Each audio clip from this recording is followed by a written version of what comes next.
Hello, hello. Someone asked about how I keep the stamp impressions flat. Well, I don't start out like that, and I'll walk you through. I'm making a few of these for myself for a ring, and these will eventually be embellishments, appliques, whatever you'd like to say. So here's what I use. This is my trusty Cook hammer. I think it's a 40 ounce or something, 40 something. This is a Delrin hammer. Rawhide would also work. We're going to use paper. I used to use paper for the underlayment, but now I use it, and I believe actually last time I stamped this I did it, but I'm going to use the foam for the underlayment, and then we use the paper for the back hammering. And this happens to be 26 gauge Argentium sterling. It was work hardened, so I did anneal it. I actually work with it dead soft normally. I don't know, it works for me. People like to do it. Everyone likes to do things their own way. So take what you hear, try it, and take notes while you're testing, and what works for you is fabulous. Everyone has different strengths, everyone has a little bit different setup. Mine happens to be super solid, that's important. I want to have a big enough, appropriate hammer, and there we go. Anyways, and the underlayment. Why underlayment, girl? Well, you know, people use this for rolling mill impressions, right? It helps drive out the details, the finer details. It also works for some finer detailed stamps. I mean, the logic is there, right? That's why I started using paper, and then for my other stampers, I learned that foam is another option. And then leather also can work for some stamps. Give it a shot. So, but for this one, we're going to use foam. And here is what happens. Here is what we do. I'm going to find an open area here, and I'm going to stamp. Test stamp.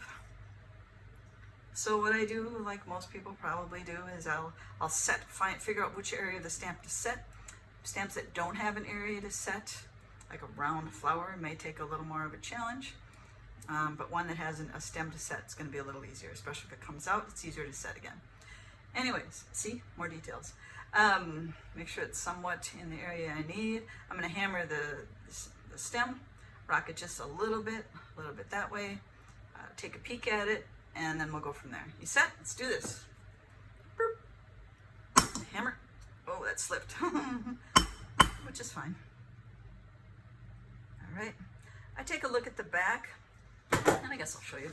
I know I favor one side when I'm hammering. It's just, you know, I'm older, right? And I just know I do that. And so instead of worrying about it and fretting about it, I just turn it around. So my favor works in my favor. All right, let's do it again. Look at the back side. It actually looks like it has, I need this corner hit a little bit. My logic, by the way, is I'll hit that corner and then I'll hit the other side to drive it over. Oh, there we go. And that looks really good. Two ways of releasing it. I've seen Joni Kisro use this to do it. I'll just take it's right here, take a little Delrin hammer, tap it off. And here is the problem that we're addressing.